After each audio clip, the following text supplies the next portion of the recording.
Congress party की मुखिया रही सोनिया गांधी की हिंदी को लेकर राजनीतिक गलियारों में चर्चा होती ही रहती थी। ठीक से हिंदी ना बोल पाने के कारण विपक्षी नेता कई मौकों पर उनकी चुटकी लेते दिखते थे। उनकी देवरानी और बीजेपी सांसद रह चुकी मेनका गांधी ने भी एक बार उनकी हिंदी पर चुटकी ली थी। मेनका गांधी ने कहा था कि सोनिया गांधी को भारत में रहते कई दशक हो गए हैं, लेकिन वो अभी तक हिंदी नहीं सीख पाई हैं, बल्कि इंग्लिश में लिखी हिंदी देखकर पढ़ती हैं। साल 2012 में मेनका गांधी ने अपनी जेठानी की हिंदी पर मीडिया के सामने तंज कसा था। मेनका गांधी ने कहा था कि अब उनको 40 साल से ज़्यादा हो गए हैं हिंदुस्तान में और अभी भी वो अपनी स्पीच पढ़ती हैं।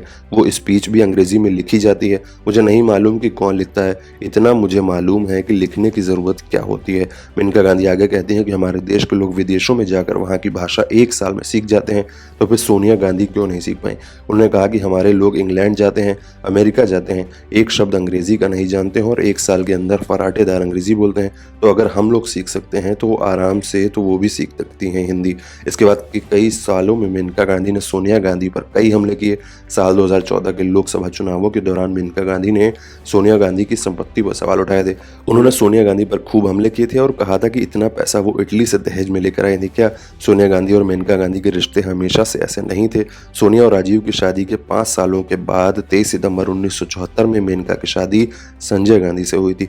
तब गांधी परिवार की बहुओं में काफ़ी प्रेम था और दोनों सहेलियों की तरह रहा करती थी। सोनिया गांधी और राजीव गांधी को राजनीति से लगाव नहीं था। इधर संजय गांधी इंदिरा गांधी के उत्तराधिकारी माने जाते थे और मेनका गांधी को भी राजनीति में काफ़ी दिलचस्पी थी। लेकिन 1980 में अचानक संजय गांधी की विमान हादसे में मृत्यु हो गई, जिसके बाद मेनका गांधी काफ़ी टूट गई थी। जब इंदिरा गांधी ने राजीव गांधी को अपना उत्तराधिकारी बनाने की बात की तो मेनका गांधी को इससे बड़ा झटका लगा था। लेखक जेवियर मोरो की किताब के मुताबिक मेनका गांधी संजय गांधी की राजनीतिक विरासत संभालने का सपना देख रही थी, लेकिन जब ऐसा नहीं हुआ तो वो इंदिरा से अक्सर ऐतराज जताती थी। कहा जाता है कि दोनों के बीच बात इतनी बढ़ी कि इंदिरा गांधी ने 1982 में मेनका को घर से निकाल दिया था। इस विवाद का असर सोनिया और मेनका गांधी के रिश्तों पर भी हुआ था।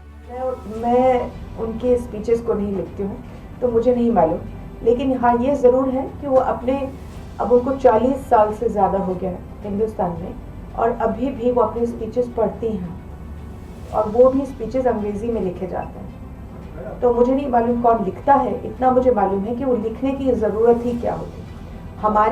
मैंने देखा हमारे लोग इंग्लैंड जाते हैं, आप गुजराती जो अमेरिका जाते हैं, एक शब्द अंग्रेज़ी का नहीं जानते हैं जब आप पहुंचते हैं और 1 साल के अंदर फ्याँ फ्याँ फ्याँ फ्याँ करके अंग्रेज़ी बोलते हैं।